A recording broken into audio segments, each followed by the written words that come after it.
भारत दुर्दशा। अब हम फिर से पुराने टाइम पे लौटते हैं। कहाँ पे लौटते हैं? मतलब जो काव्य रूप था, वहाँ पे नहीं, पर जो समय चलेगा, तो फिर से लौट के चले आओ 1850 से 1900 के आसपास चले आओ। और एक सवाल ये यूपीएससी का लेके समझते हैं थोड़ा, कि टाइम कैसे इम्पोर्टेंट हो जाता है किसी रचना के लिए। और यूपीएससी आगे की समय से प्रश्न पूछता ही नहीं, लेकिन यूपीएससी समय से भी प्रश्न पूछता है। कैसे पूछता है वो आपको पता नहीं चलेगा, समझ नहीं आएगा, थोड़ा आधार उसका रहेगा। जैसे भारत दुर्दशा जो नाटक है, रत्नकर बोलते हैं, 1880 का है, या फिर इसे 1876 या फिर 80 मान के चलो कि 1880 का नाटक है। लोग ऐसे कहते हैं कि हाँ, इसी टाइम का नाटक होगा। पहले भरतेन ने जितने नाटक लिखे थे, जैसे अनुदित नाटक कुछ लिखे थे, या सुंदर, पाखंड विभंडन, धनय विजय, मतलब धनंजय विजय, कर्पूर मंजरी, भारत जननी, मुद्रा राक्षस, विलंब बंधु, और कुछ काव्य रचनाएं भी लिखी थी, जैसे भक्त सर्वस्व, प्रेम मालिका, प्रेम माधुरी। तो ये सारी चीजें भारत दुर्दशा से पहले लिखी गई है। और यूपीएससी एक सवाल पूछता है, तेंदु मूलतः तो गदरवादी लेखक है, ऐसा कोई सवाल था। गदर वर्ड बस समझो कि मूलतः तो भरतेन गदरवादी लेखक है, लेकिन भारत दुर्दशा में ऐसा क्या हुआ कि जो इतने कोमल, या फिर खुद की बुराइयों को, या फिर अ, शांति से चीजों को समझाते हुए। तो समझोगे, जैसे पुराना नाटक जो है, अ, नील देवी, हालांकि शायद 1881 का है, तो भारत दुर्दशा के बाद का है। तो नील देवी देवी को तो लेके नहीं चल सकते। उससे पहले जो नाटक थे, अंधेर नगरी, चौपट राजा, एक नाटक है, अ, सत्यवादी हरिश्चंद्र, ऐसा कोई करके नाटक है। और जितने भी नाटक, शायद अंधेर नगरी भी बाद का है। मूलतः आप कवि बच्चन सुधा से समझो। कवि बच्चन सुधा उनकी जो काव्य कृत थी, उसमें पूरा पूरा समझ आता है। तो रचना ये लिख रहे हैं, विरोध कर रहे हैं। या फिर आप देखोगे तो अंधेर नगरी में साफ साफ लाइन आपको दिखेगी कि वो अंग्रेजों की बुराई करते हुए सामने मिलेंगे आपको। और एक जगह अंग्रेजों की बुराई कर रहे हैं, लेकिन जब हम भारत दुर्दशा पढ़ने जाएंगे तो गदर वाला उनका मूड बिल्कुल चेंज हो जाता है, और वो अपनी बुराइयों को ज्यादा देखने लगते हैं। जैसे चना हाकिम सब जो खाते हैं, सब पर दूना टिकस लगाते हैं। मतलब चूरन बेचने वाला पाचक वाला कहता है, या फिर चूरन अमले सब जो खावे, दूनी रिश्वत तुरंत पचावे। तो सारी कथाओं को ये व्यंग नाटक के आधार पर बताने की कोशिश करता है। और अक्सर जो एक सवाल आता है कि जो भारत दुर्दशा है, नाट्य रासक है या लास्य रूपक है। तो उनके जो और नाटक थे ना, मूलतः तो इन्होंने प्राकृतन में, भारत दुर्दशा के प्राकृतन में आया है, या फिर गिनाया है कि मेरे इतने इतने नाटक जो है नाट्यलासक या फिर नाट्य रूपक हैं। परंतु आप जब भारत दुर्दशा को देखने जाओगे ना, तो व्यंग की प्रधानता होनी चाहिए नाट्य रासक या फिर नाट्य रूपक में, वो तो खत्म हो जाती है व्यंग की प्रधानता। जो नायक होगा, तो नायक उदात्त होना चाहिए। उदात्त चरित्र का नायक समझते हो? हेलो। नहीं सर, नहीं। उदात चरित्र को नहीं जाते, थोड़ा चरित्र उदा। उदात्त मतलब होता है, जैसे एक सवाल है कि गोदान में जो झुनिया क्या धनिया रहती है, तो धनिया उदात्त नायिका है। तो उदात्त नायिका जब तक आप जानोगे नहीं, तो आप समझा नहीं। उदात्त का मतलब होता है महान। तो जो नायक होना चाहिए, महान होना चाहिए किसमें? नाट्य रासक या नाट्य रूपक में। ये फिर जो खलनायक होना चाहिए, वो खलनायक भी एक तरह से खलनायक ना हो, खलनायक की भी प्रासंगिकता साफ साफ देखने को मिले। और उसमें जो एक नायिका होगी, तो नायिका का भी अपना महत्व दिखना चाहिए। लेकिन भरतेन के बाकी नाटकों में तो ये चीजें मिलेंगी, लेकिन भारत दुर्दशा में वो स्थिति नहीं दिखेगी। और वो स्थिति नहीं दिखेगी मतलब गीत के स्तर पर है, जरूर है। और अगर जैसे शायद नाम मुझे नहीं याद आ रहा है, गोपीनाथ तिवारी होंगे शायद। गोपीनाथ तिवारी कहते हैं कि अगर इसको आप नाट्य रासक या नाट्य रूपक मानो, तो ये तभी मान सकते हो जब आप सोचो कि ये पाश्चात्य नाट्य रासक या फिर पाश्चात्य नाट्य रूपक। अभी आप नाट्य रासक या नाट्य रूपक समझ ही नहीं पा रहे होगे, है ना? जी सर, पाश्चात्य वाला समझ रहा हूँ। हाँ, देखो, नाट्य रासक या नाट्य रूपक ऐसी चीज है जैसे आप महाकाव्य जानते होंगे, या फिर आप कोई अच्छी रचना जानते हो। थोड़ी कसौटियां तो पता ही होगी, पूरा पूरा ना पता होगा, थोड़ा बहुत तो आधार पता ही होगा। नाट्य रासक भी या फिर लास्य रूप भी लगभग ऐसी ही स्थिति है, जहां पे जो नायक होगा या फिर जहां पे जो नाटक होगा, उस नाटक में कोई एक विशेष रस होना चाहिए, पहली बात। और उसमें एक अंग होना चाहिए। एक अंग समझते हो कि जैसे एकांक वो एकांक ना हो तो नाटक ही, पर उसमें अंक एक ही हो, तो वो चीज होनी चाहिए। तब जाके एक अंक का मतलब हो कि एक दृश्य में सारी स्थितियों को या फिर सारी परिस्थितियों को सामने ला दिया जाए। तो पहली लाइन लिख लो, आप कॉपी पेज लिए हो अगर तो लिख लो, उसमें एक अंक होना चाहिए। ठीक है। दूसरी स्थिति कि जो नायक हो उदात्त हो। उदात्त को हिंदी में समझो तो नायक महान हो। अब नायक के महाकाव्य में चार लक्षण होते हैं: धीरोदात्त, धीर वीर, धीर ललित, धीर गंभीर। और धीरोदात्त को ही हम उदात्त नायक बोलते हैं। है, एक अंक है, तो इस एक अंक में चारों लक्षण तो दिखा देना संभव नहीं हो पाएगा ना। और आप दृश्य काव्य बना रहे हो या नाटक बना रहे हो, फिर गंभीर नायक को आप बनाओगे या तो नाटक नायक को बनाओगे, तो ये आपके लिए कठिनाई होगी। तो इसलिए इसमें केवल नायक का एक लक्षण, जिसको उदात्त नायक बोलते हैं। खलनायक कैसा हो? वो पीठ मर्द खलनायक, मतलब तो आप कह सकते हो कि क्षमताएं हो उसमें, कमजोर ना हो, पर वो लास्ट में हारे का हो। अब देखो, जब हम पढ़ रहे थे तो आचार्य विश्वनाथ, मम्मा वगैरह वगैरह, एक मैंने वो भेजा था कॉलेज का एक नाटक के लक्षण का नोट भेजा था। एक सेकेंड, मैं फिर से भेजता हूँ। नाटक ना, जस्ट एक मिनट, थोड़ा और गहराई से अगर समझना है।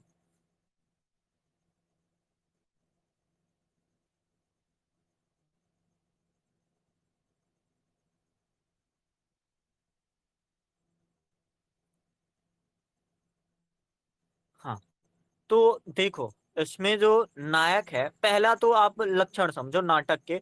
हमने पहले ही समझे थे कि चार तत्व हो सकते हैं नाटक में। वर्तमान में बनाया जाता है, सात तत्व कर दिए जाते हैं कि कहानी के छह तत्व और सातवां तत्व रंगमंच। लेकिन अगर आप पुराने आधार पर देखो, तो जो नाटक होगा या फिर नाट्य शास्त्र के तत्व होंगे, पांच स्तरों पर होगा। और जो क्या बोलते हैं इसको, नाटक के प्रमुख तत्व होंगे, मतलब उस कैसे उसे रचा जाए। नाटक और नाट्य शास्त्र दोनों अलग अलग चीज है। तो बाचिल नाटक हो सकता है, मतलब बाणी से आप नाटक को खेलो। दूसरा आंगिक नाटक हो सकता है कि आप अंगों के सहारे उसको रचो। आहार्य नाटक और सात्विक नाटक, ये नाटक के तरीके होते हैं। अगर बाद अगर में कॉल आप करता नहीं। भारत दुर्दशा को देख अगर आप भारत दुर्दशा को साफ साफ देखते हो, तो भारत दुर्दशा में मोस्टली क्या चीज होती है, बोलकर स्थितियों को, परिस्थितियों को दिखाया जाता है।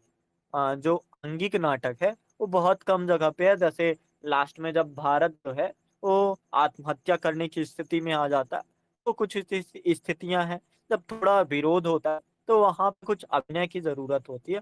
और जो अरस्तु है, अरस्तु नाटक को, आपको पता ही है, इस तरह मानते हैं अरस्तु कि नाटक केवल एक्शन से भी खेला जा सकता है। तो उसी स्थिति में आप समझो कि जो नायिका होगी,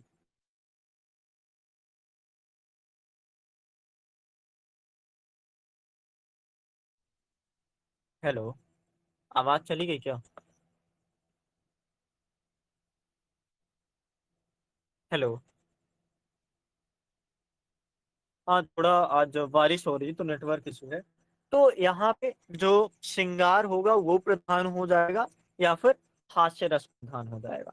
दूसरी चीज कि नायिका भी प्रधान हो जाएगी। अब आप अगर इतनी स्थितियों में देखो, भारत दुर्दशा अगर आपने पढ़ा होगा या फिर सुना होगा भारत दुर्दशा के बारे में, तो पहली बात गलत हुई। एक अंक होना चाहिए, यहाँ पे 6 अंक है।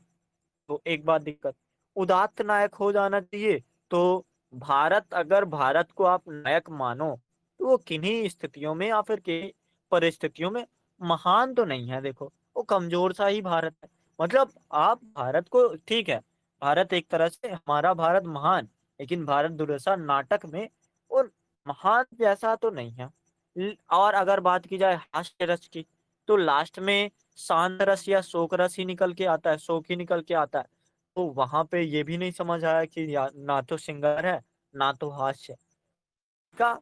नायिका भी इतना आ, कोई वैल्यू है ही नहीं, नायिका तो है ही नहीं शायद।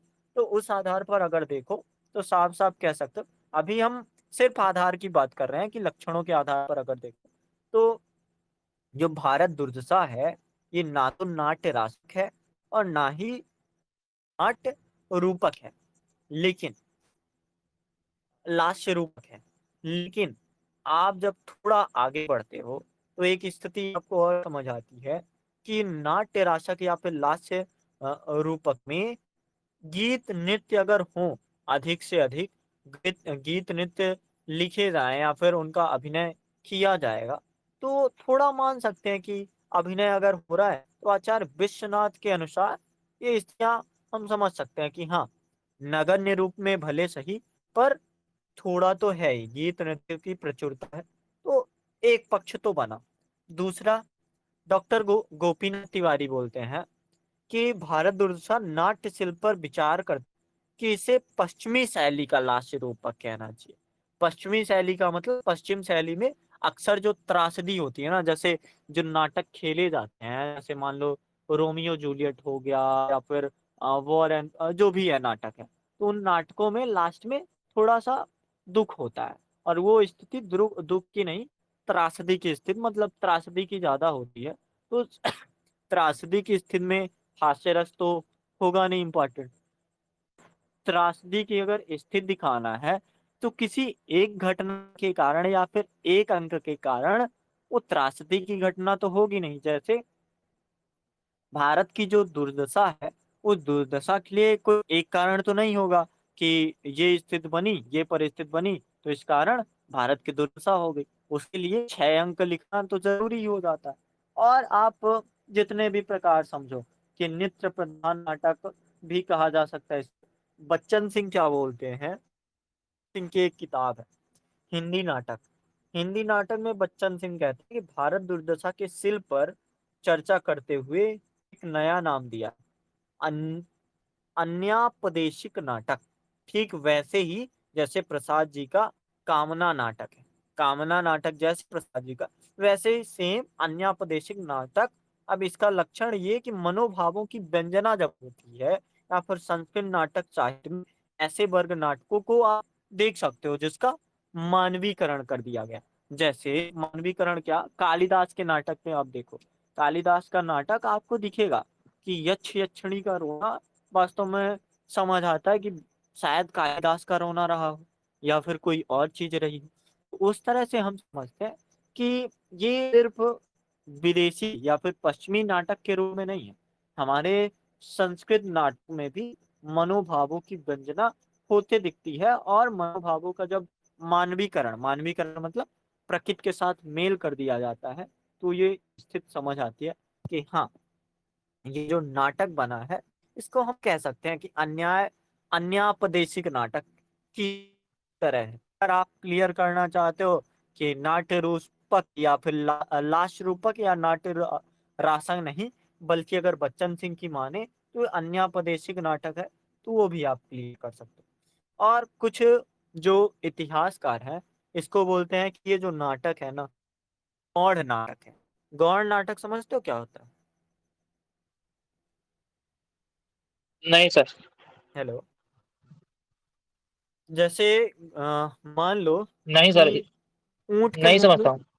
मान लो ऊंट के मुंह में जीरा, मतलब कि ऊंट का जो भोजन है बहुत ज्यादा है, पर उसके मुंह में जीरा अगर दोगे तो वो छोटी चीज होगी। वैसे ही जो नाटक के तत्व हैं भारत दुर्दशा में, शून्य मात्र से है, और बाकी जो शेष वो उपदेश ही है या फिर राष्ट्रीय चिंता ही है। तो उस आधार पर अगर इसको कहो, नाटक गौण मात्र है, और बाकी जो चीजें हैं भारत दुर्दशा को अन्यापदेशिक नाटक मानने में भी बाधा है, क्योंकि इसके सारे चरित्र में मनोभाव नहीं है, मतलब फीलिंग ही नहीं है। जो बंगला से आते हैं, जो बिहार से आते हैं, वैसी फीलिंग है ही नहीं, वैसा मनोभाव है ही नहीं। सिर्फ पांचवें अंक में है, और कैरेक्टर भी नहीं है। पांचवें अंक में आपको कैरेक्टर मिलेंगे, तो कैरेक्टर ही मनोभाव निकालेगा ना। या फिर अगर मानवीकरण होगा तो मनुष्य के ही कैरेक्टर का मानवीकरण होगा ना। अब वहां पे कोई चरित्र ही उतना नहीं है, तीन चार चरित्र ही हैं। तो उस आधार पर हम इसे उपदेश नाटक भी नहीं बोल सकते, मतलब पूर्ण तरह नहीं बोल सकते, थोड़ा थोड़ा अगर बोलना हो तो बोल सकते हो। सभापति है, बंगाली है, कवि है, एडिटर है, महाराष्ट्री है, और दो देशी महाज है। अब इतने में एक तो बोलो कि कैरेक्टर चलो ठीक ठाक है, पर केवल पांचवें अंक में है। और फिर भी इनों में से या फिर इनमें से बहुत सारे के तो मनोभाव भी साफ साफ बमन नहीं हो पाते। तो उस तरह से इसको हम क्या मान ले क्या नहीं माने, तो वो चीज समझ आती है। और पहले अंक में अगर देखो तो गीत गायन भी है, तो लास्य रूपक तो थोड़ा थोड़ा समझ भी आता है कि गीत गायन किया जा रहा है, या फिर ऐसी ऐसी स्थितियां हैं। तो हम भारत दुर्दशा को इस आधार पर लेके चलते हैं कि हाँ, भारत दुर्दशा जो हमारा नाटक है, और जो हमारा पहला सवाल था कि भारत दुर्दशा को हम नाट्य रासक माने या फिर लास्य रूपक माने। अब मैं इसका, पहले आप बताओ आप किस निष्कर्ष पे पहुंचे। इतने जो मैंने पक्ष विपक्ष रखे, तो उस आधार पर आप कितने मतों पर पहुंचे कि भारत दुर्दशा नाट्य रासक है, या लास्य रूपक है, या कुछ और है? सर बताओ। सर उधर थोड़ा फोन गया था, कट गया था तो चला गया था, तो पूरा अच्छा तो नहीं बता पाऊंगा। नहीं, जितना देखो, फिर से मैं समझाता हूँ। तीन स्थितियां हैं। स्थिति जहां पे भारत दुर्दशा जो है वो नाट्य रासक की स्थिति में खरा नहीं उतर पा रहा। दूसरी स्थिति कि गीत गायन थोड़ा थोड़ा है, अगर गोपीनाथ तिवारी की थोड़ा मानो तो पश्चिमी शैली पर लास्य रूपक है। इस आधार पर कहा जा सकता है कि नाट्य रूपक हो ना हो, पर लास्य रूपक जरूर है।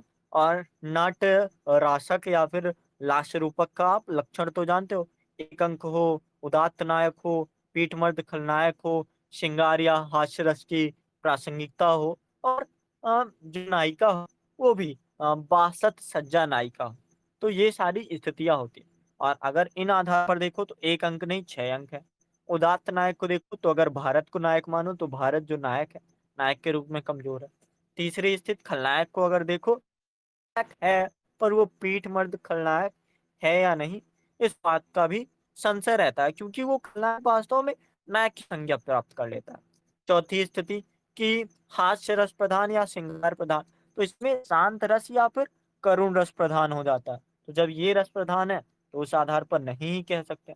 वासत सज्जा नायिका, तो नायिका के कोई लक्षण है ही नहीं, नायिका का नामो निशान नहीं है। तो उस आधार पर ये जो पंच लक्षण मान सकते हो, तो ये है नहीं उसमें। लेकिन अगर आप समझो कि नाटक जो होता है उसमें बाचिल आंगिक ऐसे अभिनय होने चाहिए, लाक्ष्य रूपकता हो, तो गीत गायन तो है, प्रचुरता में है। और चीज जो गोपीनाथ तिवारी हैं उनकी मानो, फिर आप एक अलग स्थिति कि या कुछ और, तो वो तो छोड़ दो। अब बच्चन सिंह कहते हैं कि ये नाट्य रासक या लास्य रूपक नहीं है, बल्कि ये अन्यापदेशिक नाटक है, जिसमें भाव निकलेगा, तो मनोभाव निकलेगा। तो स्थिति समझ आती कि कैरेक्टर ही चार पांच है, और जब चार पांच कैरेक्टर है उनमें से भी किसी चरित्र के मनोभाव उद्घाटित नहीं हो पा रहे हैं, या फिर वमन नहीं हो पा रहा है, तो इसको हम अन्यापदेशिक नाटक भी नहीं बोल सकते। जैसे सभापति बंगाली कवि एडिटर, उस तरह से मुझे समझ आता है कि हाँ, है तो स्थितियां दिखती हैं, पर इसको मैं बोलूंगा एक मिश्रित शैली का नाटक, जिसमें लगभग कुछ कुछ तत्व मिलके एक नाटक बना है, वो गौण रूप में नाटक और पूर्ण रूप से स्वतंत्रता संग्राम के लिए लिखा गया उपदेश या फिर रचा गया उपदेश है, ऐसा मैं कह सकता हूँ। समझे? लेकिन सर वर्तमान में सर देखें तो वर्तमान में तो नाटक को बोल सकते हैं ना कि नाटक यह सब प्रासंगिक है इस आधार पर, क्योंकि देखो, प्रासंगिकता का सवाल नहीं था, सवाल क्या था, नाट्य राचक है या लास्य रूपक, इतना सवाल था या कुछ और था। अब प्रासंगिकता की बात करो, जैसे मैं बोलूं, जो गोदान है, या आप समझो कि जैसे कोई छोटी सी कहानी मान लो, बूढ़ी काकी मान लो कहानी, ठीक है। अब मैं पूछ रहा हूँ कि बूढ़ी काकी कहानी कैसे एक तरह से आधार बनती है आदर्शोन्मुखी यथार्थवाद की कहानी होने का। आप उसमें ये बताने की बजाय आप ये बताने लगो कि बूढ़ी काकी वर्तमान में कैसे प्रासंगिक है, तो उसको बोला जाता है कि प्रश्न से भटकना। हम प्रासंगिकता पर भी आएंगे कि भारत दुर्दशा वर्तमान समय में कैसे प्रासंगिक है, तो वो सवाल अलग है, ये सवाल अलग। हाँ, ऐसा अगर जोड़ के पूछे तो कह सकते हैं, हाँ। समझे? जी सर। या फिर मुझे से समझ आ रहा है कि आप कहना चाहते हो कि जैसे महाकाव्य था, ऐतिहासिक महाकाव्य के लक्षण और एक प्रासंगिक महाकाव्य के लक्षण, तो नाटकों में ऐसा कुछ नहीं है कि ऐतिहासिक नाट्य राशक या फिर प्रासंगिक नाट्य राशक। वो स्थिति नहीं है, वो दूसरा स्थिति हो जाती है। वो फिर रंगमंची आधार ले लेता है, और रंगमंची आधार पे फिर कंपेयर ही अगर करना है तो जयशंकर और मोहन राकेश को कंपेयर करेंगे, ना कि हम भारत दुर्दशा को। इनका एक मंडली भी चलती थी, भरतेंदु मंडल मंडली चलती थी। अब सोचो, मैं थोड़ा इसको और क्लियर करता हूँ। भरतेंदु मंडल इनकी मंडली चढ़ती थी, और जयशंकर प्रसाद के नाटकों को खेलना बहुत ही मुश्किल होता था। लेकिन ये जो नाटककार थे या फिर इनकी जो मंडली थी, इनका मूल उद्देश्य क्या था कि समाज को थोड़ा उठाना। और स्कंदगुप्त में अगर वो चीज समझ आ गया कि हाँ, ऐसा नाटक अगर हम खेलेंगे तो सामने वाला समझेगा, तो कितनी भी विकट परिस्थितियां हो, केवल अगर वो मनोभाव को भरतेन मंडल पे रच के खेल के दिखा पाए, तो वो समझ आता है कि हाँ, देर आर सम एरियाज, थोड़ा थोड़ा तो है आधार कि हाँ, भारत दुर्दशा जो नाटक है, या फिर भारतेंद्र पूरा युग समझो कि भारतेंद्र युगीन जो नाटक है, उन नाटकों में ऐसे आधार देखे जा सकते हैं जो नाटक के आधार पर भी है, केवल उपदेश के आधार पर नहीं है। तो ऐसा मैं बता रहा हूँ। अब थोड़ा आगे बढ़ा जाए। अभी हमने ना नाटक की बात की है, और ना ही हमने नाटक की कथा सार को समझा, लेकिन फिर भी हम थोड़ा सा गहराई में जा, लेकिन जब हम नाटक के कथा सार को समझेंगे, तो वो जो पिछली चीजें हैं अपने आप ही खुलती चली जाएंगी। तो जैसे, अब जैसे आप बोल ही रहे हो प्रासंगिकता, तो प्रासंगिकता की बात ही कर लेते हैं। आपने थोड़ा सा भी कथा सार समझा है भारतेंदु भारत दुर्दशा का? पढ़ा नहीं है सर, थोड़ा सा पढ़ा था पहले ही, तो थोड़ा सा अच्छा से नहीं समझ में आया था। अच्छा, तो एक सेकंड, फिर भी हम समझते हैं कि प्रासंगिकता क्या है। जरा सा आप भारत दुर्दशा है आपके पास, हाँ। भेज दो तो फिर हम पढ़ेंगे भी। सर भेजिए जरा। किताब है या पीडीएफ भेजेगा अभी से? हाँ, पीडीएफ अगर हो तो पीडीएफ भेज दीजिए। थोड़ा हम तब से प्रासंगिकता पर बात करते हैं। जैसे प्रासंगिक कोई भी चीज कैसे हो सकती है, प्रासंगिकता पर सवाल सिर्फ भारत दुर्दशा पर नहीं आएगा। अभी हम जितना पुराना चीज पढ़ चुके हैं, जैसे अ, कि मान लो भाषा खंड में चले जाओ, तो भाषा खंड में पूछता है कि अवधि का भारतीय साहित्य के लिए क्या प्रासंगिकता है। नाथ साहित्य में चले जाओ, तो नाथ साहित्य की प्रगतिशीलता की क्या प्रासंगिकता है। और आगे बढ़ जाओ तो तुलसीदास के रामचरितमानस की क्या प्रासंगिकता है। और आगे बढ़ जाओ तो पूछेगा आपसे रीतकाल के कवि मूलतः तो श्रृंगारी कवि थे, लेकिन इनकी क्या प्रासंगिकता है? या फिर और आगे बढ़ जाओ तो भारतेंद्र युग के कवि ऐसे थे तो इनकी क्या प्रासंगिकता है? द्विवेदी युग के कवि मिथिली शरण गुप्त के भारत भारती की क्या प्रासंगिकता है? तो जब प्रासंगिकता और साहित्य का मतलब ही है कि समाज का हित, और समाज का हित तो तभी होगा कि जब बातें प्रासंगिक होंगी। तो सबसे पहले हम प्रासंगिकता को क्लियर करते हैं कि प्रासंगिकता है क्या। क्या सर सिर्फ हम ये मान ले कि जो समकालीन चीज है, मतलब वर्तमान समय में, तत्कालीन समय में जो मेरे पास सवाल है, उन सवालों का अगर हल गोदान दे पा रहा है, प्रासंगिक है। अगर बूढ़ी काकी दे पा रही, प्रासंगिक है। अगर भारत दुर्दशा दे पा रही है, प्रासंगिक है। क्या सिर्फ इतना मान ले, या फिर हमें कुछ लिखने के लिए थोड़ी बड़ी बात भी चाहिए? सब यही लिखने वाले हैं, तो हम थोड़ा बड़े बात से या फिर बड़े आधार से भी समझते हैं कि हाउ कैन, ये है कैसे, प्रासंगिकता वास्तव में है क्या। कुछ लेखक तो कहे होंगे प्रासंगिकता के बारे में कुछ ना कुछ। तो सबसे पहला सवाल, एक सेकेंड, ठीक है। तो सबसे पहला सवाल ये है कि प्रासंगिकता वास्तव में है क्या। तो डॉक्टर नामवर सिंह अपनी किताब या फिर एक उनकी पुस्तक है बाद भी, उसको आप पढ़ना, मजा आएगा उसको पढ़ के। तो नामवर सिंह की एक किताब है वाद विवाद, तो उसमें लिखा है, जब हम किसी प्राचीन कृत को आज के लिए प्रासंगिक कहते हैं, मतलब कि पुरानी रचना है उसको आज के लिए प्रासंगिक कहते हैं, तो इसमें यह अर्थ निहित है कि हम उस कृत के युग की विशिष्टता, मतलब वो जो रचना है, उस रचना के कृत, मतलब उस कृत के युग की, वो जैसे भारत दुर्दशा कब का युग है, 1900 मतलब 1880 मान लो। तो 1880 के युग में जो विशिष्टता थी, उस विशिष्टता से भी, विशिष्टता को पहचानने के साथ, मतलब उस विशेष जैसे क्या था, समस्या थी कि हम आजाद नहीं हो पा रहे हैं, या फिर हमारी स्थित परिस्थिति बहुत ही डामाडोल थी।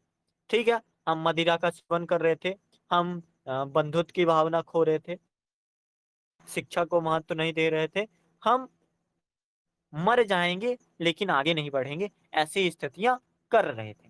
तो वो चीज उस काल में जरूरी थी, या फिर उस काल की विशेषता है। तो क्या उस काल का जो अगर पहचानने के साथ ही अपने युग से भी परिचित हैं, और इस प्रकार हमें दोनों युगों के अंतर की स्पष्ट अवगति है। प्रासंगिकता का निर्णय इस इतिहास बोध के ढांचे में ही संभव है। प्रासंगिकता अर्थ वर्तमान समय के प्रश्नों की कसौटी पर किसी कृत को कचना है। यही कारण है जो कृत या रचनाकार समय की कसौटी पर जितना खरा उतरता है, रचना उतनी ही प्रासंगिक होती है। मतलब कि जितना आप करीब जाते चले जाओगे, जितना आप उन सवालों के जवाब, जैसे मैंने सवाल पूछा कि वर्तमान समय में इतना क्यों, इतने विरोध क्यों, हम बिहार से हैं, हम बंगाल से हैं, मतलब ऐसी बातें मिलती हैं, दो नायक मिलते हैं, बंगाल और बिहार, दो लोग मिलते हैं कैरेक्टर, तो इतना विवाद क्यों? शिक्षा अगर वर्तमान में प्रासंगिक है, फिर भी हम मदिरा के करीब क्यों? अगर डेटा रिपोर्ट की निकालो, तो जो ड्राई स्टेट है ना, वहाँ लगभग 40% शराबें, मदिरा बिच रही। तो ऐसी चीजें क्यों, हमारी जो स्थिति है, हम क्यों ऊपर नहीं उठ पा रहे हैं? तो ये सारे सवाल क्या खरे उतर रहे हैं? उन सवालों की कसौटी पर क्या वो रचना, मतलब जवाब दे ना दे, पर वो सवाल अगर कर दे तो मतलब प्रासंगिक है। जैसे वो होता है स्तर कि आप जब किसी काव्य रचना को संदर्भ प्रसंग व्याख्या करूं, तो विशेष बताना होता है, विशेष के बाद होती है प्रासंगिकता। तो वो वही चीज है कि क्या जो वर्तमान की स्थितियां हैं, उन कसौटियों पर खरा उतर पा रहा है, और जितना ही खरा उतरेगा उसी को बोलेंगे हम प्रासंगिकता। तो अब बताओ कि भारत दुर्दशा प्रासंगिक है या नहीं, जरा बताओ। सर पूरे अच्छे से पढ़े तो बता सकते हैं, लेकिन थोड़ा थोड़ा बता सकते हैं कि किस आधार पर हो सकता है। तो हम पढ़ते ही हैं, भारत दुर्दशा पढ़ते हैं, फिर हम देखते हैं कि है प्रासंगिक या नहीं। जैसे जो लाइन आपको दिखे कि वर्तमान समय में हाँ रिलेट कर गई, तो बोल देना कि प्रासंगिक है। ठीक है, तो सबसे पहले जी सर। मंगलाचरण है। और ऐसा किया जाता था, मतलब जैसे नाट्य राशक लास्य रूपक। मंगलाचरण का मतलब होता है कि मंगल का आचरण करना, या फिर वो स्थितियां सामने लाना, या फिर सामने बताना। ठीक है, तो मंगलाचरण में है, जय सतयुग थापन करन, नासन मलेच्छ आचार। समझते हो? मलेच्छ मतलब कि जो, क्या बोलते हैं हम, या तो आप ब्रिटिश समझ लो या फिर मुसलमान समझ लो। तो दो थे। तो नासन मलेच्छ आचार, आचार को आप व्यवहार समझो, कि जय सतयुग थापन करन, नासन मलेच्छ आचार, कठिन धार तरवार कर, कृष्ण कल अवतार। मतलब अपनी तलवार को कठिन कर कर, या फिर और भी कठोर कर कर, हे कृष्ण, तुम कल्कि का अवतार लेकर धरती पर आओ। ये बात एक मंगल आचरण होती है, कि जो स्थितियां हैं, जो परिस्थितियां हैं इतनी खराब हो रही हैं, तो उस परिस्थिति स्थिति को आप थोड़ा सुधारो। और एक चीज यहाँ पे ये भी दिख गई, कि अभी मैं बोल रहा था साफ साफ कि जो भारत दुर्दशा है नाटक है, तो ये गदर नहीं करता। और पहली लाइन में ही दिख गया कि तलवार लेकर आओ आचा। तो मतलब जो एक रचनाकार की मानसिकता होती है, मानसिकता इतनी आसानी से नहीं जा सकती। ठीक है, मंगलाचरण समझे आप। पहला अंक, स्थान क्या है? बीथी है। क्या है? एक योगी गाता है, और इसको लावनी बोलते हैं। लावनी बिहार का एक है शायद, बिहार का ही है ना? हेलो, हाँ सर। लावनी कहाँ का है? हाँ, तो लावनी गाता है। क्या गाता है? रोहों सब मिलके आवहूं भारत भाई, हाँ हाँ भारत दुर्दशा न देखी जाई। थोड़ा लय में गाता होगा लावनी, मुझसे नहीं बनेगा। ठीक है, थोड़ा आप समझना। सबके पहले जई ईश्वर धन बल दीनो, सबके पहले जई शब्द विधाता कीनो, सबके पहले जो रूप रंग भीनो, सबके पहले विद्या फल जिन कीनो। इसको बोलते हैं अतीत का गुणगान करना। तो एक सवाल आपके सामने आएगा, आप सवाल खोल के बैठ सकते हो, या फिर सवाल भेज दो ग्रुप में कि भारत दुर्दशा से क्या सवाल है। एक सवाल आएगा कि भारत दुर्दशा में जितना भारत की गौरव गाथा है, उससे ज्यादा भारत की जो कोई शब्द यूपीएससी यूज किया होगा, कि भारत की जो विकट स्थिति या फिर खराब स्थिति है, उससे ज्यादा वो देखने को मिलती है। ये बताओ, तो आपको ये लाइन इंपॉर्टेंट हो जाएगी, कि सबके पहले जही ईश्वर धन बल दीनो, सबके पहले जही सब बिताता कीनो, सबके पहले जो रूप रंग रस भीनो, सबके पहले विद्या फल जिन जीनो। है हमारा पहला। फिर, अब सबके पीछे सोई परत लखाई, हाँ हाँ भारत दुर्दशा न देखी जाए। जब भये साक्य हरिश्चंद्र नहुस जाति। नहुस जो रचना है, हालांकि इन्होंने कॉन्टेक्स्ट रखा है, नहुस एक राजा है। और भारतेंद्र के जो पिता हैं, नाम मुझे नहीं याद आ रहा है, शायद विद्याचरण या फिर कुछ और नाम था। तो नहुस इन्होंने लिखा था, और इसे हिंदी की पहली हिंदी का पहला नाटक माना जाता है। और नहुस एक राजा भी है। तो जय भाई शाक, शाक के आधार बिहार का अगर है, तो शाक के बहुत ही गणतांत्रिक, जैसे अगर होता तो ये गद का भी उपयोग कर सकते थे, लेकिन शाक्य का यूज कर रहे हैं, जहां गढ़ों में बटा था। मतलब ये वही जो हमारा लोकतांत्रिक देश है। वाक्य, हरिश्चंद्र नहुस ययाति, जहाँ राम युधिष्ठिर वासुदेव सरयाति, जहाँ भीम करम अर्जुन की छटा दिखाती, तह रही मूर्ता कल अभिधा राती, अब जहाँ देखा दुख दुख दिखाई, हाँ हाँ भारत दुर्दशा न देखी जाए। एक आप देख रहे होगे स्टैंजा, कि भारत दुर्दशा देखी न जाए। हर एक दो तीन चार पाँच 5 लाइन के बाद, 5 पंक्ति के बाद वो है। तो इसको बोला जाता है शायद उर्दू में, मुझे याद तो नहीं आ रहा क्या बोला जाता है।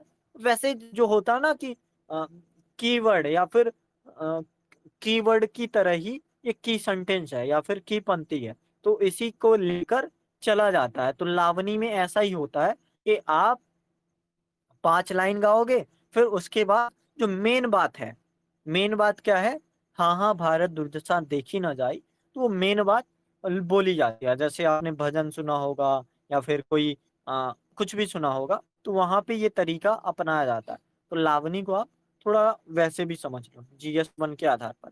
लरि वैदिक जैन डुबाई, पुस्तक सारी कर कलह बुलाई, जब सैन पुनि भारी, तीन नाशी बुद्धि बल विद्या, धन बहुबारी, छाई अब आलस कुमत कला अंधियारी, भय अंध पंग सेब दीन हीन बिखलाई, हाँ हाँ भारत दुर्दशा देखी न जाए।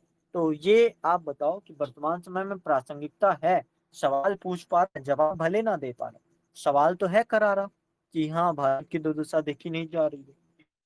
तो ये, और दूसरा सवाल जब यूपीएससी पूछता है कि गदर करने वाला लेखक कैसे इतना शांत हो गया, तो समझ आता है कि जब विद्रोह करना हो, जब दूसरों पर आरोप लगाना हो, तो इंसान गदर कर सकता है। लेकिन जब कमी खुद में हो ना, तो इंसान अपने आप ही शांत हो जाता है, या फिर इंसान स्वयं की बुराइयों को ज्यादा दिखना सही समझता है। तो भारत की दुर्दशा के लिए ठीक है, अंग्रेज मुसीबत थे या फिर अंग्रेज या मलेच्छ हैं, तो उनके लिए उन्होंने कहा भी कि हे कृष्ण, कल की अवतार लेकर तो आओ अपनी कठोर तलवार करके आओ। लेकिन जो वास्तव में ये दुर्दशा है, तो ये दुर्दशा की स्थिति सिर्फ इससे नहीं बनी। चीजें समझे आगे। अंग्रेज राज सुख साज सबे सब भारी, पै धन विदेश चली जात इहें अतखारी। मतलब ठीक है, अंग्रेज राज है तो सुख भी है, ऐसा नहीं है कि दुख ही दुख है। लेकिन दुख क्या है कि जो धन है, इसको बोलते हैं बहिर्गमन का सिद्धांत, धन बहिर्गमन का सिद्धांत। तो जैसे जो धन है वो विदेश चला जाता है, यही एक ख्वारी है। ख्वारी मतलब ग्लानी है या फिर यही एक दिक्कत है। ताव पे महंगी काल रोग विस्तारी, दिन दूने दिन दिन दूने दुख ईस देत हा हारी। मतलब ताहू पे महंगी काल रोग विस्तारी, उस पे भी जो महंगा है, रोग महंगा है। रोग मतलब जो समस्याएं हैं, समस्या आप समझ लो या फिर बीमारी समझ लो, बीमारियां। ये जो 1880 का समय है ना, तो यहाँ पे अकाल की स्थितियां बहुत ज्यादा बढ़ी थी, दाने दाने को लोग तरस गए थे। तो वैसे ही कह रहे हैं कि दिन दिन दूने मतलब हर दिन दोगुना करके ईश्वर दुख दे रहे हैं और हाहाकार मचा हुआ है। सबके ऊपर टिक्कस की आफत आई, हाँ हाँ भारत दुर्दशा देखी जाए।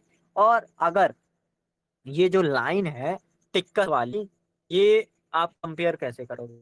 अगर ये अंधेर नगरी चौपट राजा में ये टिक्कस वाली लाइन लिखते, तो ये साफ लिखते कि चन्ना हाकिम सब जो खाते हैं, पर दूना टिकस लगाते हैं। तो ये बात आती है।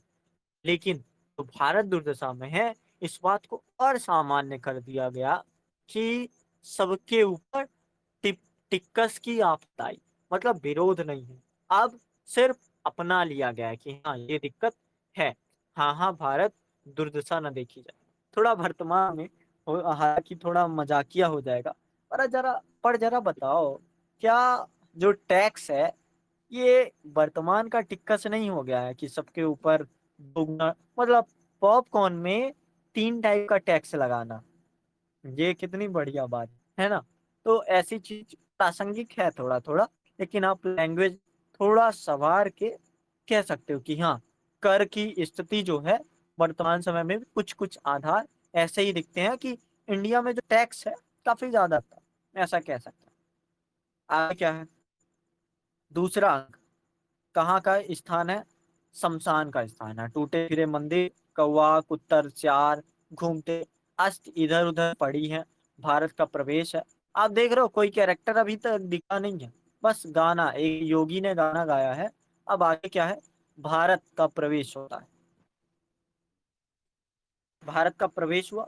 हाँ, यही वही भूमि है जहाँ साक्षात भगवान श्री कृष्ण चंद्र के दूतत्व करने पर भी वीरोत्तम दुर्योधन ने कहा, सूचम गैम सूच्यग्रम नैव दास्यामि बिना युद्धेन केशव।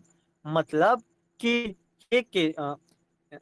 दास्यामि बिना युद्धेन केशव, दुर्योधन ने कहा था कि मैं जो है कि अपनी भूमि का एक छोटा सा हिस्सा भी बिना युद्ध के नहीं दूंगा। केशव मतलब कृष्ण। तो ऐसी बात आती है। और आज हम उसी को देखते हैं कि शमशान हो रही है। अरे यहाँ की योग्यता, विद्या, सभ्यता, उद्योग, उदारता, धन, बल, मान, दृढ़ता, ये जो जितने भी शब्द है ना, इन शब्दों को याद कर लो, रट लो, जैसा भी समझ लो, ये शब्द इंपॉर्टेंट हैं। सत्य सब कहाँ गए? अरे पामर जयचंद। जयचंद मतलब कि जयचंद एक तरह से प्रतीक है कि मान लो मेरी टीम में हो और मिल गए दूसरे टीम से, तो जयचंद्र विश्वासघाती है एक तरह से। अरे पामर जयचंद्र, उत्पन्न हुए बिना मेरा क्या डूबा जाता था। हाय अब मुझे कोई शरण देने वाला नहीं है। रोता है माता राज राजेश्वरी विजयनी, मुझे बचाओ, अपनाए की लाज रखो। अरे दैव ने सब कुछ मेरा नाश कर दिया पर अभी संतुष्ट नहीं हुआ। ऐसा मतलब कहता है गीत क्या है? को नहीं पकड़त मेरो हाथ, 20 कोट सुत होत फिरत, मैं हाँ हाँ होए अनाथ, जाकी शरण गहत सोई मारत, सुनत मारत सुनत न कोई दुख गात, दीन बन्यो इस सो उन डोलत, टकरावत निजमात, दिन दिन विपत्ति बढ़त सुख छीनत, छीजत देत को नहीं साथ, सब विधि सुख सब विध दुख सागर में डूबत, धाय उपारो ना। नेपथ्य में गंभीर और कठोर। तो ये मतलब एक स्थिति दिखती है कि हाँ, निर्लज्जता, आशा, निर्लज्जता जो एक कैरेक्टर है, मेरे आछत तुमको अपने प्राण की फिक्र है, छी छी जियोगे तो भीख मांग खाओगे, प्राण देना तो कायरों का काम है। मतलब एक ऐसी जिंदगी। तो आप कुरुक्षेत्र में भी देख सकते हो कि वही स्थिति युधिष्ठिर की भी थी, जो भागना चाहते थे, जो अपने आप को आत्मघात करना चाहते थे। और उस आत्मघात में भी वो आत्मघाती हो गए कि वो भी उनसे नहीं किया गया। वो बोलते थे कि ये फिर और बड़ा पाप हो जाएगा, पुण्य हो जाए। तो ऐसी स्थितियां सिर्फ 1880 में नहीं, उसके बाद भी प्रासंगिक हुई कुरुक्षेत्र में। फिर उसके बाद वर्तमान में भी ऐसी स्थिति दिखती है कि जहाँ पे निर्लज्जता जो है ना, चाहे प्रकृति को आप लेके चलो, चाहे आप मनुष्य को लेके चलो, एक इंसान किस तरह से हो सकता है। तो 6 अंक को पढ़ना इतना अच्छा नहीं रहेगा। थोड़ा हम क्वेश्चन के आधार पर ही समझते हैं कि यूपीएससी क्या क्या देखता है। थोड़ा जरा क्वेश्चन भेजो तो।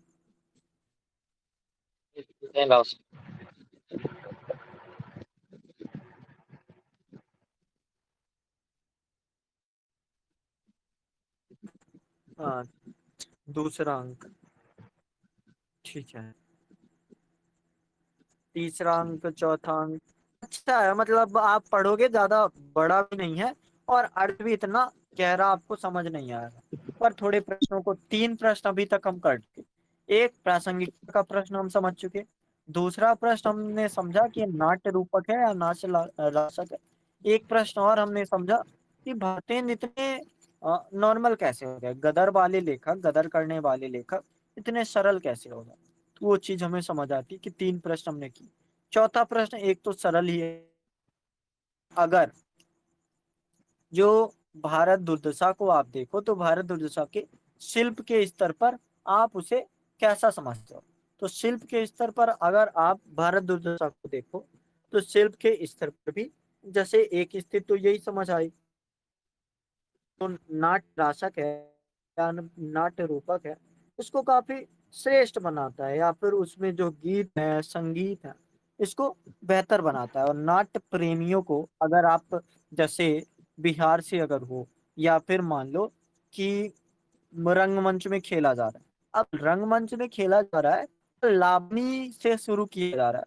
और लावनी मैं नहीं गा पा रहा था कि कैसे उसको लयबद्धता किया जाए, कि हाँ हाँ भारत दुर्दशा देख, जो भी है, मतलब एक तरह से लयबद्धता या फिर छंद के सहारे उसको एक गहराई या फिर रंगमंचिता करना भी उतना मुश्किल नहीं है, जहाँ पे सिर्फ आपको आंगिक अभिनय करके समझा देना है कि हाँ, ये स्थितियाँ, या फिर आप बाचिक अभिनय से भी क्लियर कर सकते हो उसको, और शायद बाचिक अभिनय ही पूरा।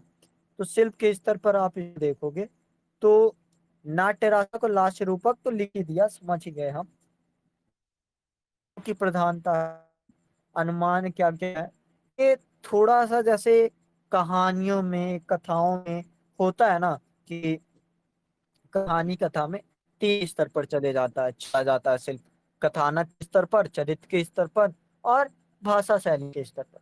लेकिन जो काव्य होता है या फिर नाटक होता है, तो यहाँ पे भाषा का स्तर बनाएगा कि भाषा किस तरह से है, जो रंगमंचिता है वो कैसी है, या फिर परंपरागत संतुष्ट नाट्य नाटकों की शास्त्र की परंपरा है, या फिर दुखांत नाटक है, लोक नाट्य शैली कैसी है, रामलीला मॉडल है, नौटंकी तरह है, रासलीला तरह है, पारसी थिएटर जैसा। तो किस तरह का इस नाटक का शिल्प है, उसको भी हम समझ सकते हैं। या फिर अगर शिल्प को आप दिखाना भी चाहो तो केवल आप इस आधार पर ही दिखा सकते हो कि जो रचना लिखी गई है, उस रचना के स्तर पर क्या क्या बातें की जा सकती हैं, या फिर क्या क्या बातें सोची जा सकती हैं। जरा हम सवाल देखते हैं। भारत दुर्दशा में प्रतिबिंब तत्कालीन भारत की परिस्थितियों को लेकर लेखक की चिंताओं का विवेचन। तत्कालीन भारत की परिस्थिति, इसको हम बोलेंगे प्रासंगिकता। मतलब प्रासंगिकता को लेकर आप लेखक की चिंताओं को बताओ। तो जो तत्कालीन परिस्थिति, जैसे आप तीसरे या चौथे अंक में देखोगे कि शिक्षा नहीं है, इंसान जो मदिरा पी रहा है, अंधकार में चला गया है, खराब संगति हो गई है, तो ये, और बंधुता नहीं है, एकता नहीं है, या फिर निर्लज्जता हो गई है, आशा की किरण है भी तो वो भी कमजोर सी है और लास्ट में मर जाता है।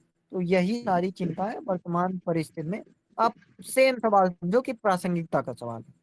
दूसरा, भारत दुर्दशा में व्यक्त भारतीय नव जागरण की चिंता का को स्पष्ट किए। देखो, दो चीज होता है। बोले कि भारत दुर्दशा में पुनर्जागरण की स्थिति बताओ, तो वह समझ आएगा कि सबके पहले जई ईश्वर धनबल तीनों। मतलब पुनर्जागरण मतलब हमारे पास पहले से ही सारी स्थितियां थी, सारी परिस्थितियां थी, हमने वो परिस्थितियां खोई हैं, और फिर परिस्थितियां या फिर हमने जो वो विशेषता खो दी है, अब क्या हो गया हमारे साथ, हाँ हाँ, भारत दुर्दशा सही न जाए। मतलब कि पुनर्जागरण की स्थिति रही है कि आप उस चीज को खोए हो, या फिर आप उस चीज को ज्यादा अपने साथ रख नहीं पा रहे। लेकिन नव जागरण होता है तो नए तरह का जागना, मतलब मान लो वर्तमान समय में जगना हो गया, या फिर वर्तमान समय में आगे बढ़ना होगा, तो आप पुरानी स्थितियों से नहीं बढ़ सकते कि सिर्फ किताब किताब से पढ़ो और आगे बढ़ जाओगे। आपको टेक्नोलॉजी का प्रयोग करना पड़ेगा, आपको प्रौद्योगिकी का प्रयोग करना पड़ेगा, नवोचार नवोन्मेष करने पड़ेंगे, आपको स्मार्ट स्टडी करना पड़ेगा। रट्टा विद्या आप काम नहीं आएगी, प्रयोग ज्यादा आधार में काम देंगे। आपको प्रासंगिक विद्या काम देगी। आपको विद्या सिर्फ शिक्षा के स्तर पर नहीं, आपको और चीजें। तो वो चीज हमें समझ आती है कि हाँ, नव जागरण में सिर्फ पुरानी चीजों का गौरव गान नहीं करेंगे, हम जो नई चीजें हैं। जैसे एक लाइन इसमें आती है कि जो अंग्रेज है ना, अंग्रेज इतना जल्दी बढ़ गए, तो हम इनसे ही सीख सकते हैं ना कि कैसे ये बढ़ गए। तो ये चीज समझ आई। और दूसरी चीज कि बंधुता हमारी पुरानी बात थी, लेकिन अब बंधुता वसुधैव कुटुंबकम नई बात भी हो गई है, जहाँ पे हम टूटने बिखरने लगे हैं। तो उस तरह से आप थोड़ा तो कॉन्टेक्स्ट रख देना। जो भारत दुर्दशा है, ये नवजागरण चिंता है, पर नवजागरण चिंता का आधार भी थोड़ा थोड़ा पुनर्जागरण से मिला जुला है। तो दूसरा प्रश्न भी लगभग समझ ही रहे होगे कि कंटेंट वही है कि क्वेश्चन से उठाएंगे, एक दो आधार रखेंगे, नंबर सिंह की वो बात बोलेंगे कि अ, जो आधार होता है कि कितना प्रासंगिक है, या फिर आप डॉक्टर बच्चन सिंह की बात बोल सकते हो, जो भी आपको लगे। सुप्री जी इनके बारे में बहुत कुछ कहे हैं, जिसको मैं उसमें शॉर्ट में डाल दूं, बोला है उन्होंने, तो मैं बता दूंगा कि हाँ, ये बातें बोली गई हैं नवजागरण के लिए।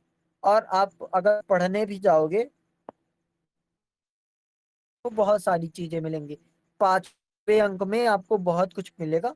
तो पांचवा अंक या तो आप याद कर लो या फिर कुछ भी कर लो, वो सही रहेगा। अगला सवाल कि भारत दुर्दशा हिंदी नवजागरण से क्या संबंध है? तो जो ऊपर सवाल था नीचे भी वही सवाल है। बस चिंता को हटाकर तर्कपूर्ण उत्तर दो। तो तर्कपूर्ण उत्तर देने में अब आप ऐसे नहीं कि जो निर्लज्जता है, तो निर्लज्जता वास्तव में तार्किक आधार नहीं माना जाता। आप अब तार्किक आधार दोगे, शिक्षा को आधार दोगे या फिर जो भी आधार, अंग्रेजी आधार जो भी दे सकते हो, तो आप थोड़ा तर्क देना पड़ेगा। और उसमें शब्दों का ही खेल है कि शब्दों के सहारे आप कैसे बनाते हो। तो यूपीएससी देख रहे हो कैसे बढ़ रहा है। और लास्ट वाला देख लो सवाल। पहला सवाल देखो और सवाल नंबर 14 देखो। भरत दुर्दशा की प्रासंगिकता। तो सही बात है, समझ गया मैं। 13 नंबर सवाल देखो। भारत दुर्दशा एक प्रतीकात्मक नाटक है। प्रतीकात्मक नाटक मतलब कि नाटक तब प्रतीक हो जाते हैं या फिर तब प्रतीकात्मक नाटक हो जाते हैं जब उसमें नाटक का स्वरूप गौड़ हो जाता है और जो मेन उद्देश्य है वो प्रतीकों के सहारे बाहर आने लगते हैं। तो एक तरह से हाँ कह सकते हैं। शायद किसने अभी अभी तो बताया था कि किसी ने बोला कि ये गौड़ नाटक, विद्वानों ने कहा गौड़ नाटक है। और प्रतीकों के रूप में आप देखो तो जितने भी प्रतीक आएंगे वो प्रतीक एक तरह से लीड कर रहे हैं एक स्थिति का। आलस्य का अगर प्रतीक आएगा तो आलस्य का प्रतीक लीड कर रहा। हालांकि आप थोड़ा सा देखोगे कि प्रतीकात्मक नाटक तो जरूर है, पर इसमें कुछ चरित्र भी आए हैं जैसे सभापति हो गया, कवि हो गया। हालांकि कवि को भी आप प्रतीक ही मानो। बंगाली हो गया, बिहारी हो गया, या फिर भारत खुद हो गया, योगी हो गया। तो ये सारे कैरेक्टर भी हैं, पर बाकी जो कैरेक्टर हैं तो प्रतीक के रूप में आए हैं। और भारत भारत का प्रतीक है ऐसा बोल दो तो वो भी चलेगा। अगर बोलना चाहो कि जो बंगाली है संपूर्ण बंगाल का प्रतीक है तो वो भी चलेगा। तो वो चलने को तो सब चलेगा अगर प्रतीकात्मक नाटक देखोगे तो हाँ, है तो जरूर प्रतीकात्मक।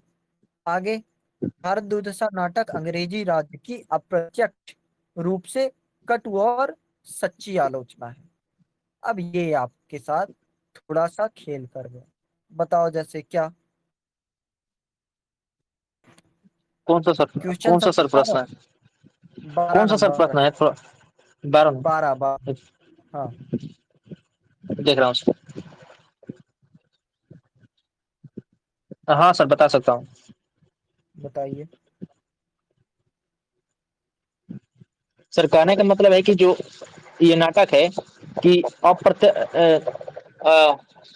पाश्चात्य संस्कृति का भी मिला जुला रूप है। और सर ये भी बता सकते हैं, जो अंग्रेज आए थे तो उनका भी यहाँ पर नाटक के रूप में, यहाँ पर प्रतिबिंब के रूप, प्रतीक के रूप में भी दिखाई देता है। हम्म। इसलिए इसे देखो, अप्रत्यक्ष। हाँ सही कह रहे हो, प्रतीक के रूप में है तो अप्रत्यक्षता शामिल हो जाती है। लेकिन कट और सच्ची आलोचना तो सिर्फ आप थोड़ा सा आधार ले लेना कि सिर्फ अंग्रेजी राज्य की अप्रत्यक्ष और कटु सच्ची आलोचना नहीं है। अप्रत्यक्ष के साथ साथ कहीं कहीं समझ आता है कि प्रत्यक्ष भी है। जैसे एक लाइन अभी मैंने दूसरे ही अंक में पढ़ा था, वो है मंगलाचरण में साफ साफ है। और अप्रत्यक्ष जहां पे भी आपको दिखे, 6 अंक है, तो जिस भी जगह पे आपको दिखे कि ये स्थिति हमारी इनके कारण हो गई है। जैसे अब हम फैशन के आदी हो गए, आलस के आदी हो गए, तो अंग्रेज ने हमको ये सिखाया। अगर हम बंधुता को तोड़ रहे हैं तो अंग्रेजों ने हमें ये सिखाया। तो आलोचना तो है ही एक तरह से कि सर, ये स्थिति। हाँ। सर ये भी बता सकते हैं कि आज भी हम भी वो अप्रत्यक्ष प्रत्यक्ष भी दिखाई दे रहे हैं। मान लीजिए सर, संस्कृति के आधार पर सर देख ले तो वो उनका वेशभूषा भी आज भी दिखाई दे रहा है, जैसे हम लोग जींस पहन रहे हैं। तो सर इसमें भी बता सकते हैं। फिर सर देख, सामाजिक स्तर पर भी वो देख सकते हैं, कुछ कुछ में दिखाई देता है। कुछ अप्रत्यक्ष है, कुछ प्रत्यक्ष है। ऐसा ही सर। क्या हाँ ना, गलत भी बोल गया? तो नहीं, सही बोल गए।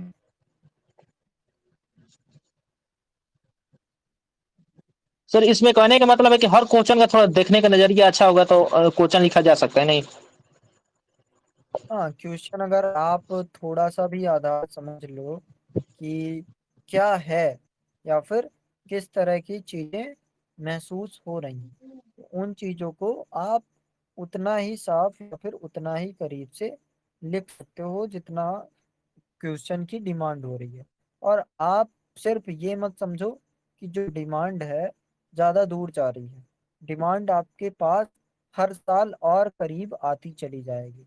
अब देखो कि शायद ये 2000 का प्रश्न है कि भारत दुर्दशा में प्रतिबिंबित तत्कालीन भारत की परिस्थितियों को उन्हें लेकर लेखक की चिंताओं का विवेचन करें। और 2024 का ही शायद है, 24 या 23 का, भारत दुर्दशा की प्रासंगिकता। तो आपसे डीपली पहले पूछता है, अब आपसे सरल तरह से पूछेगा कि बताओ। मैं सिर्फ जानना चाहता हूँ कि पता है नहीं। 8वां प्रश्न देखो कि नाट्य रासक और लास्य रूपक की शिल्पभेद की दृष्टि से भारत दुर्दशा का तात्विक मूल्यांकन करो। सबसे पहले हमने यही किया है, इस पे बात करने की जरूरत ही नहीं है। 7वां देखो कि भारत दुर्दशा प्राय कथा विहीन घटना विहीन नाट्य रचना है, फिर भी इसके मंचन की संभावनाएं कम नहीं है। अभिनेता की दृष्टि से विवेचना करें। तो जब आप संभावनाएं कम नहीं है देते हो तो आप थोड़ा सा आधार दे देना। क्या दोगे सर कि भारतेंद्र मंडल ने इसको खेला है। और दूसरा, अगर आप यूट्यूब में वर्तमान समय में जो नाटक है, तो यूट्यूब जैसे सोशल मीडिया पे देखोगे तो आपको सैकड़ों की संख्या में भारत दुर्दशा जैसे नाटक खेलते हुए इंसान दिखेगा। और उसमें क्या बोलते हैं उसको, पर्याप्त मात्रा में दर्शकों ने उसको देखा है। तो इससे हमें साफ साफ समझ आता है कि इसकी जो संभावनाएं हैं कम नहीं है। और दूसरी बात कि अभी मैं एक चीज बोल रहा था, इसमें जो गीत है संगीत है, ये गीत संगीत इसको रोमांचक बना देता है। जैसे बिहार का लावनी हो गया, तो बिहार का लावनी होने के कारण इसमें भले ही कथा विहीन घटना विहीन रचना जरूर है या फिर घटना विहीन रचना जरूर है, लेकिन उसमें जो कथानक है वो जरूर जीवित है। और किसी भी रचना के लिए कथानक का जीवित होना ज्यादा जरूरी है, ना कि कथा का चलना। जैसे मान लो कि मैं एक कहानी सुना रहा हूँ। क्या कहानी सुना रहा हूँ कि एक खरगोश है और एक कछुआ है, दौड़ रहा है, और कछुआ रेस जीत जाता है। कुछ है ही नहीं कहानी में, कुछ है ही नहीं, लेकिन जो कथानक है वो जरूर है। तो इस तरह से वो रंगमंचन करना संभावनाएं कम नहीं महसूस होती, अधिक ही संभावनाएं। तो ये जितने भी सवाल हैं सारे किए जा सकते हैं। तो लगभग अगर आपको कोई भी सवाल में दिक्कत आ रही हो बताओ, नहीं तो फिर अब चलते हैं। अब आप सोच के देखो, हमने क्या पूरा पूरा नाटक पढ़ा? नहीं पढ़ा। जब हम पूरा नाटक पढ़ेंगे हम और करीब जाएंगे। मैंने हालांकि सुबह पढ़ा था पूरा नाटक। तो जब हम और करीब जाएंगे तो समझेंगे कि हाँ, ये सरल स्थिति है या फिर ये सरल परिस्थिति है जहाँ पे अब हम पहुंच चुके हैं। तो अब सिर्फ बचा है कि आंसर राइटिंग करना, बाकी कुछ नहीं बचा है। हाँ सर, लगता है सभी क्वेश्चन लिखा जा सकता है। लेकिन सर आप है कितने सर हाँ सर, सर इसको सर क्या? कितने देर में पढ़ सकते हैं? जैसे इस नाटक को पढ़ना है तो कितने देर में पढ़ सकते हैं? नाटक छोटा सा नाटक है, 1 घंटे में पढ़ लोगे आराम से। नहीं, आवश्यकता तो ज्यादा है सर, क्योंकि 120 पेज है, 3 घंटा लग जाएगा। 137 34। और सर ऐसे सर प्रश्न तो सर एक और प्रश्न हो रहा है कि हर नाटक की तरह देखें तो सर इजी तरीके से लिखा जा सकता है ना? हाँ, आराम से लिखा जा सकता है। और जैसे ही मतलब पहली बार लिखोगे तो हो सकता है कि आप अच्छा लगे। लेकिन सर इसमें शब्दों लेकिन की कमी होगी ना सर, क्योंकि इसमें इधर की बात उधर बात ज्यादा होगी हाँ सर। जी।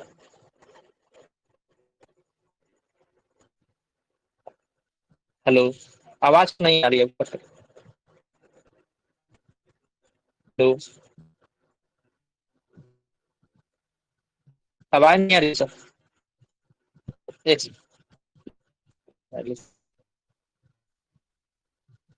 वॉइस नहीं आ रही,